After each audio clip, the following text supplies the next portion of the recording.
All right, in this video, we'll be referencing a document called Moving in the Right Direction,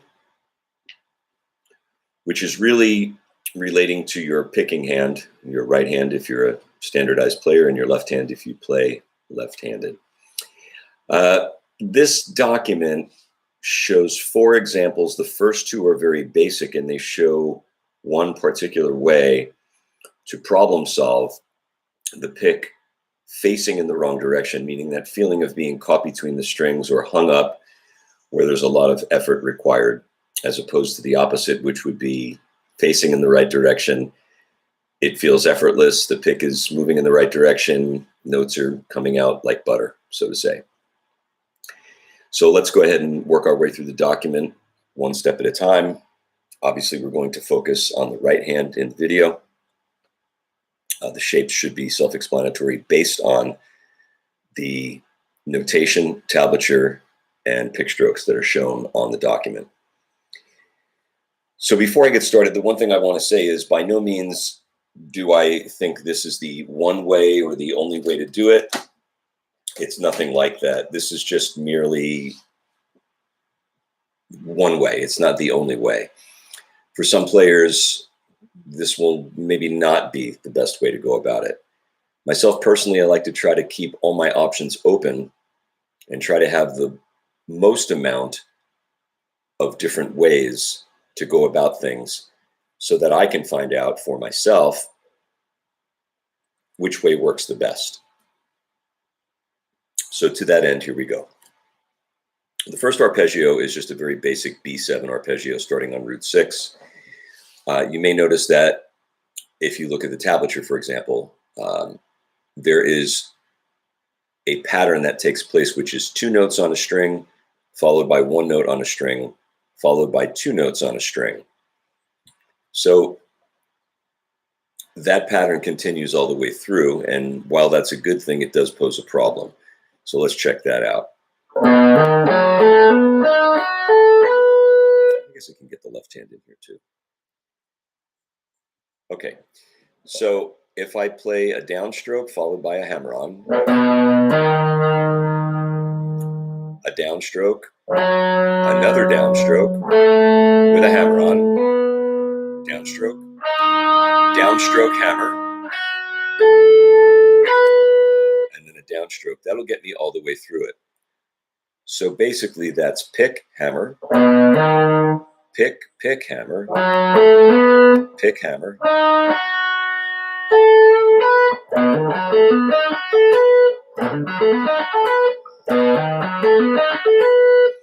that works really well. Well, the problem is if you want to do that backwards, now you're here, your pick is facing the wrong way as far as descending, for example, if you wanted to play bidirectionally. Let me pause there for a minute and please have you try and understand. I don't mean to say that every time you play this, you have to play it in both directions, or that you have to play it in both directions completely. But there are times where you want a piece of the arpeggio and you want to switch directions, for example, or a piece of any material you're playing and then switch directions. This is where this whole moving in the right direction, picking wise, comes into place. This is really the problem solving aspect of it. All right, back to the drawing board here. So again, that works great in one direction. No problems whatsoever. Gravity's with you. The pick faces the right way. Now, if I just stopped and separated things and reversed the procedure, I would start with an upstroke.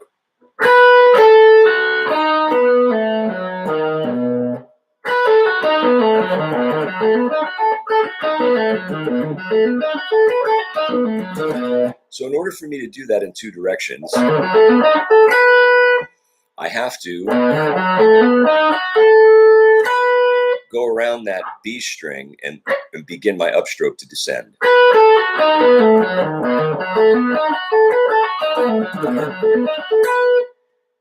If I follow the pattern, which feels more natural with the downstroke, I have a problem because the pick's facing in the wrong direction. Now, one solution would be to add an extra note at the top and use that as a pull-off,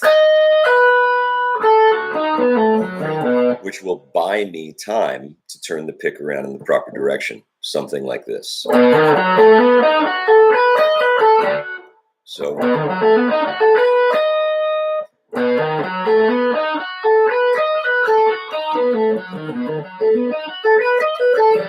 I'm pulling off from D sharp down to B in this key. And that puts the pick facing the right way.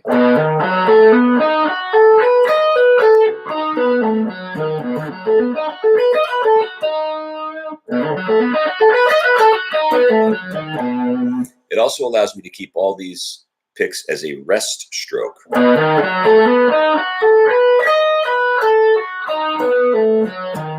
Which helps your accuracy and timing when you're moving through the strings. Okay, so in example 1, that's what we're dealing with. So one solution without adding an extra note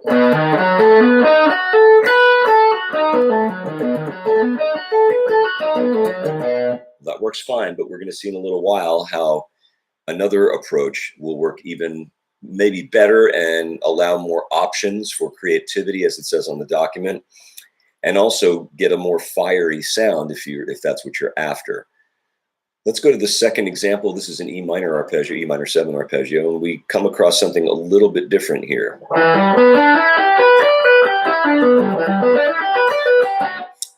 The nature of the layout, 2 notes, 1, 2 notes, 1, 2 notes. So the difference between this B7 layout and this E minor 7 layout is there are already built into the arpeggio, there are 2 notes for the E minor 7 arpeggio. There are 2 notes on this top string, on the first string. That allows us the ability to have the pick turn around with really no effort from us.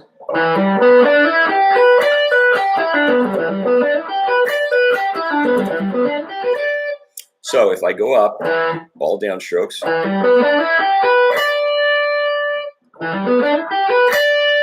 If I'm just using an alternate pattern,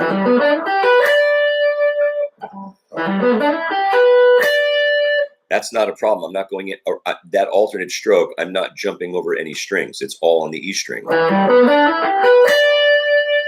Well, now, if I use this D note and pull off to the B,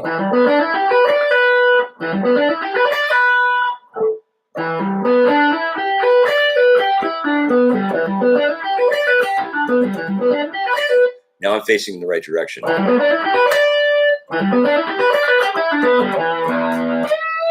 So that one works out pretty well, but we have another cool kind of solution.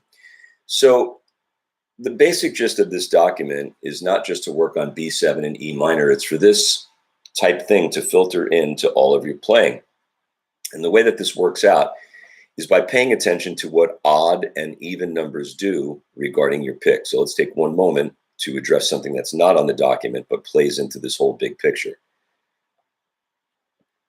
If I have one note on a string and I need to switch directions, one note on a string and I need to switch directions, meaning if I was going this way and I need to come back and I have one note on a string, I'm going to have to go around something and come back. That's the B7 example. I'm not going to be able to do that. I'm going to have to turn the pick stroke around. It is a solution, as I mentioned earlier. If I have 2 notes on a string, I could do this. Well, that doesn't work because I'm still facing in the wrong direction, but I can do it as a pull-off.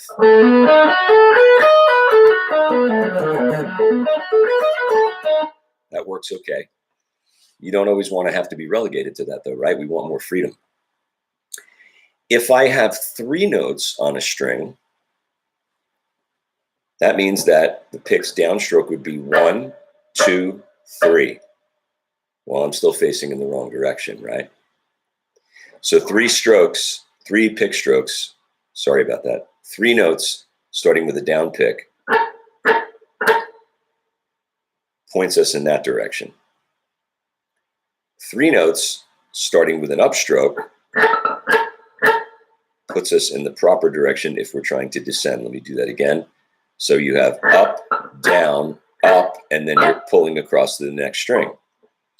So I'm going to use an example that's not on the document, but it's very similar to the one that's on the document. And then from there, I'll actually play the one that is on the document. So remember, we're looking for 3 notes. So let's only use pitches or notes that would be part of the scale. So B7, as you well know, comes from B Mixolydian.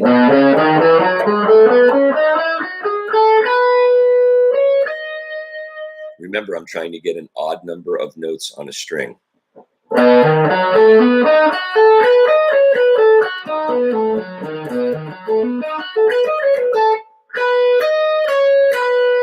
Well, if I just do 3 notes, now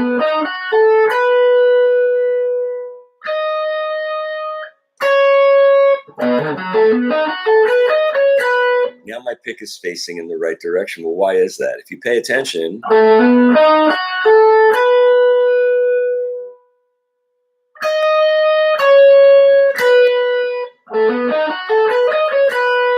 so I skipped over this C sharp note, which is really not part of my arpeggio. I did go to the D sharp, which is literally part of the arpeggio. But then I came back with a scale tone from the Mixolydian mode or the Mixolydian scale. Let's do that slowly.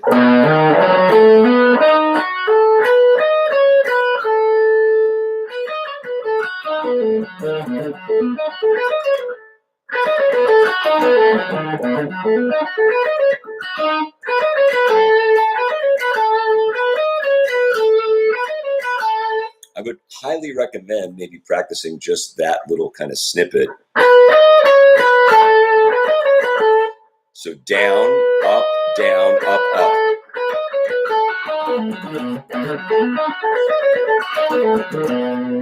And you can hear that. They're all pick strokes now. Has a very consistent, sort of punchy, aggressive attack to it, if you will. All right, so the document now has something where we're going to use notes other than those within the scale, which harmonically is a more advanced approach, and both of these are equally beneficial, equally usable, and they should be looked into. So here's what's on the document slowly. Remember, we're trying to get 3 notes on the string.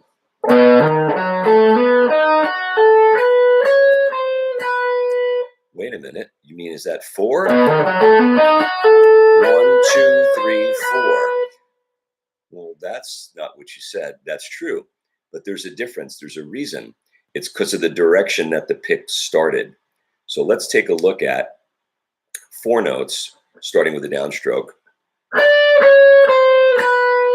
So if it starts with a downstroke and it's 4 notes, 1, 2, 3, 4. I'm just using 4 random notes, by the way. It doesn't have anything to do with B7. And this is just mathematics. Down is 1, up is 2, down is 3, up is 4, which puts us in the proper direction to cross to the next string.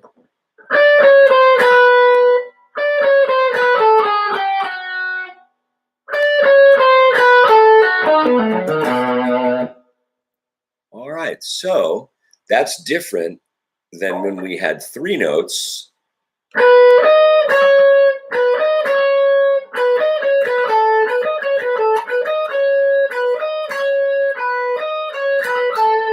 So watch what happens now when we use the non-chromatic notes.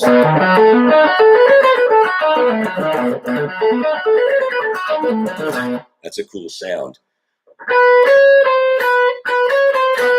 So that's 4 notes, 1, 2, 3, 4. But it started with a downstroke, right? That's your downstroke.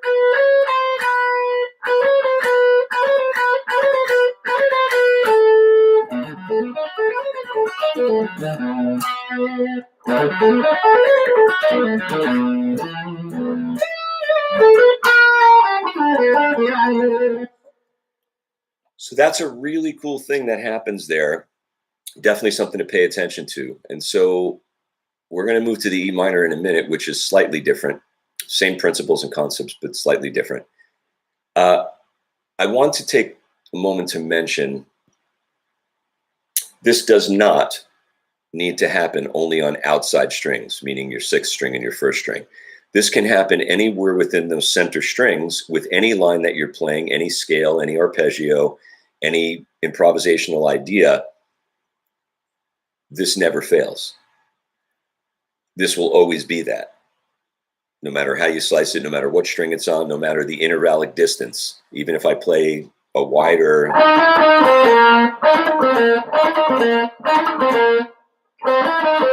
2, 3, 4.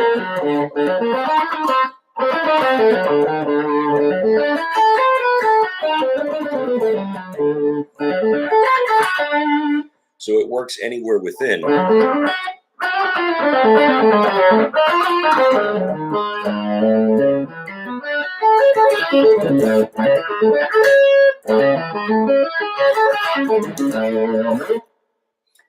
So let's go ahead and move on.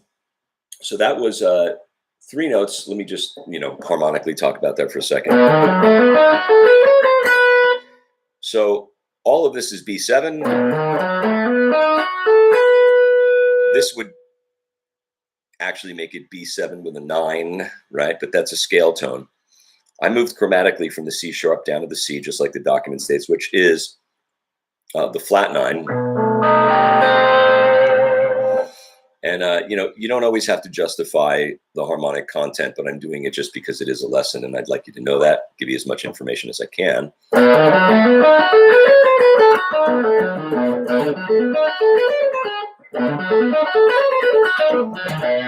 You can do it with different notes. You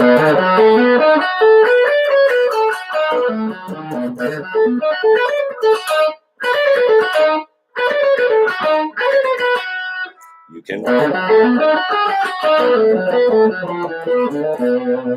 Any and all of those things will work again because mathematically the same thing is transpiring. Okay, let's move to the E minor. You'll remember we had this initially.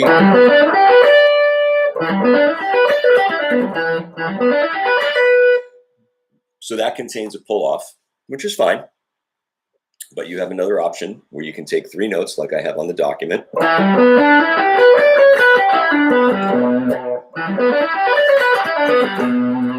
And this time, instead of directly going back, just for sake of variety and also to show you some things, you don't always have to play the arpeggio verbatim in terms of, starting on the root and finishing on the root. Here I'm starting on the root and finishing on the 5. Just to give it some variety.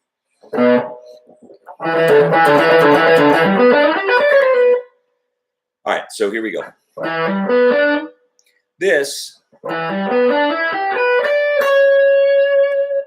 if this E minor was a 2 chord, this E minor 7 was a 2 chord, we would be in the key of D, just as one example. And that means that C sharp would also be in the key, but it would kind of give us the effect or the sound of an E minor 6 or an E minor 6/9. So now maybe your arpeggio might sound like this.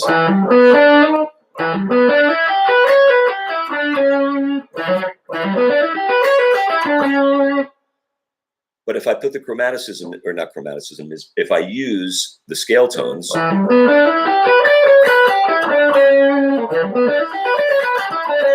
it's kind of nice. I can skip over the D and just go straight to the C sharp. Very nice sound.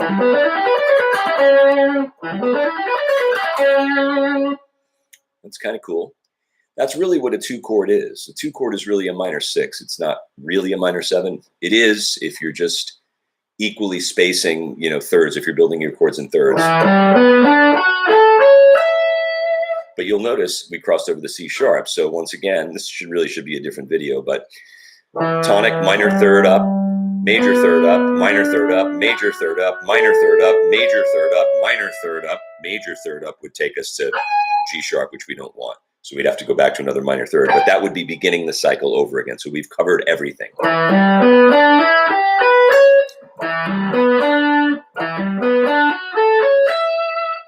So that's where the sixth, that note 6, the 6th note, the 6th or the 13 comes in.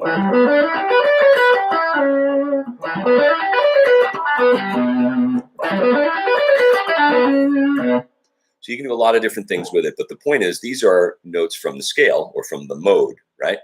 This is E Dorian. I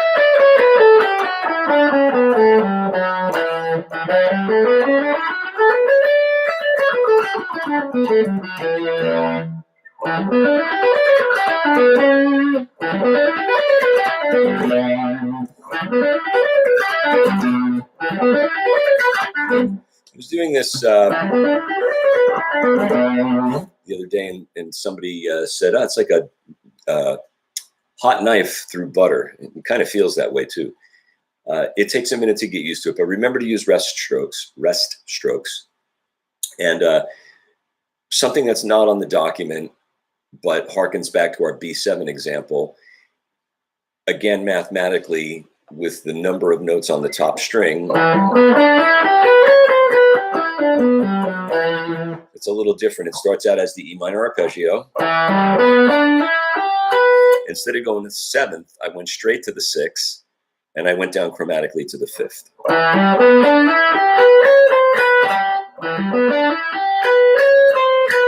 Still 4 notes. 1, 2, 3, 4. 1, 2, 3, 4. The pick's facing the right way. Now we're free to do whatever we want.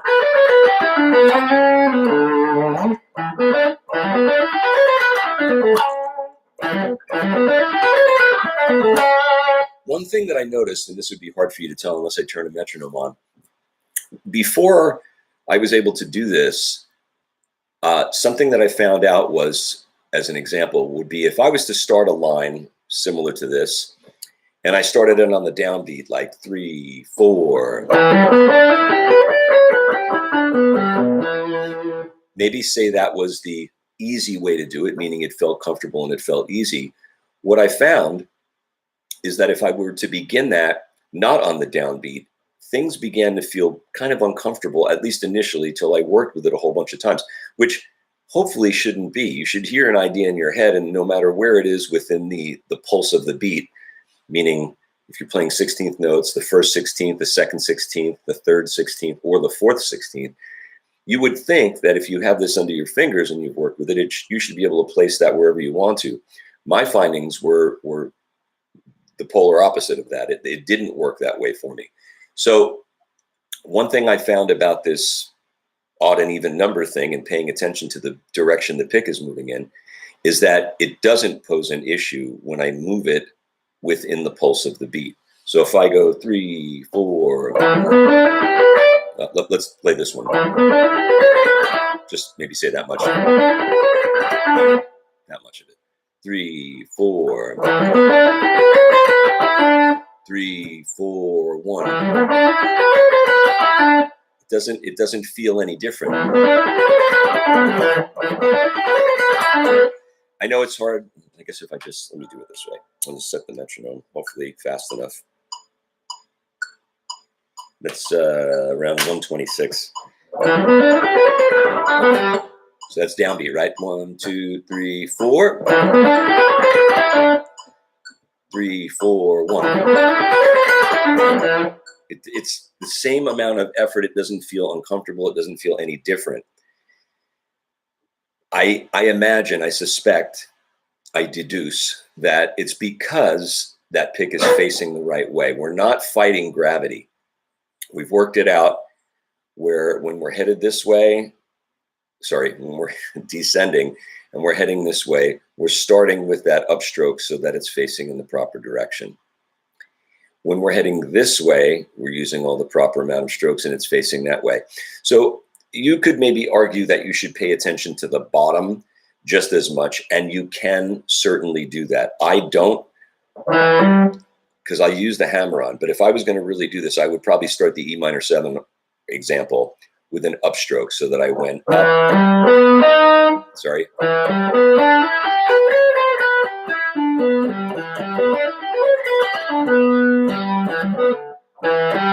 But that to me feels really uncomfortable. I like getting that hammer on at the bottom.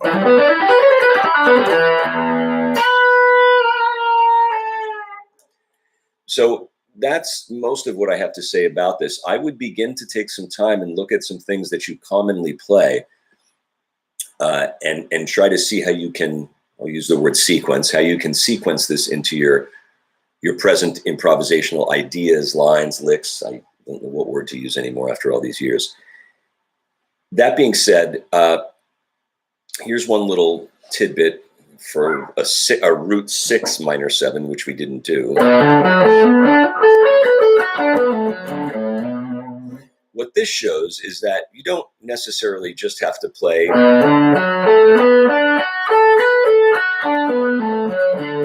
sometimes when you get a note that comes from the mode in there, it's like a nice little surprise note, and it adds a point of interest. It also is being creative. This is just classroom. That's just what it contains, but there's nothing that says you can't go.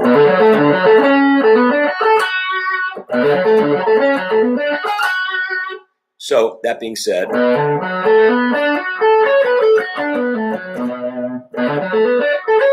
I went up to the 9. Why? So that I can have this.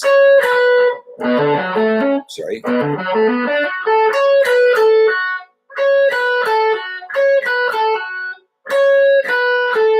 Not. Sorry.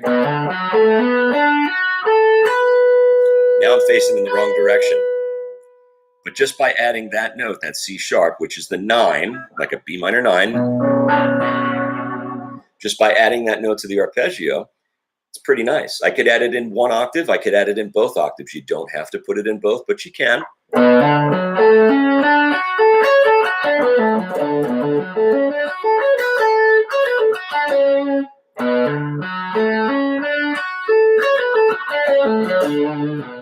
That's kind of nice, but you can just put it in 1 octave, just the top.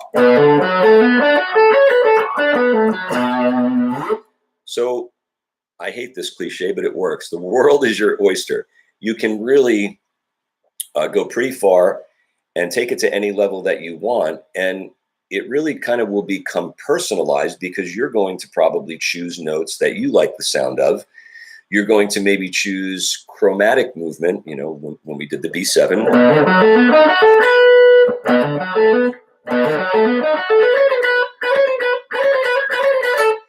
You're going to choose notes that you like the sound of. Maybe you like this better. Maybe you like, or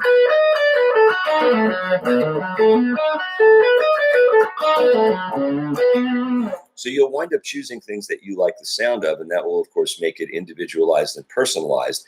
But conceptually speaking, this is really the key to having that freedom to switch directions. And if you want it to sound fiery, you have the ability to do that. If you want to move to a hammer-on or a pull-off, you have the ability to do that. If you want to do all three, where you've got... So that was some hammer-on and pull-off, as well as the calculated, I'll call it calculating the right direction, as well as hybrid. So there was a big leap in there. Or maybe something like that. Again, the possibilities are virtually endless. So I hope this is helpful for you. It was a big point of development for me. And it also, it's not nice to say this, but, you know, in like the 80s hair metal shred kind of beginnings, you know, everybody had this kind of suit, you know, and it is, how do I explain it?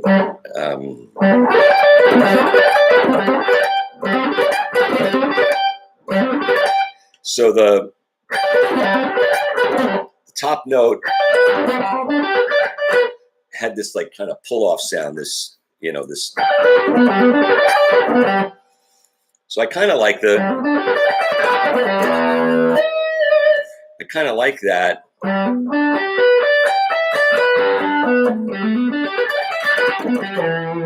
Has a different sound to it. And, you know, of course, this is an example. I'm starting from the top.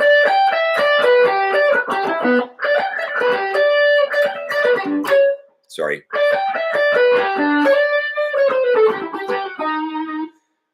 So again, the possibilities are endless. Anyway, enjoy the challenge. Send me a note, send me a comment, text me, let me know how you're doing with it. And if there's any clarification that you need other than this video and the document. All right.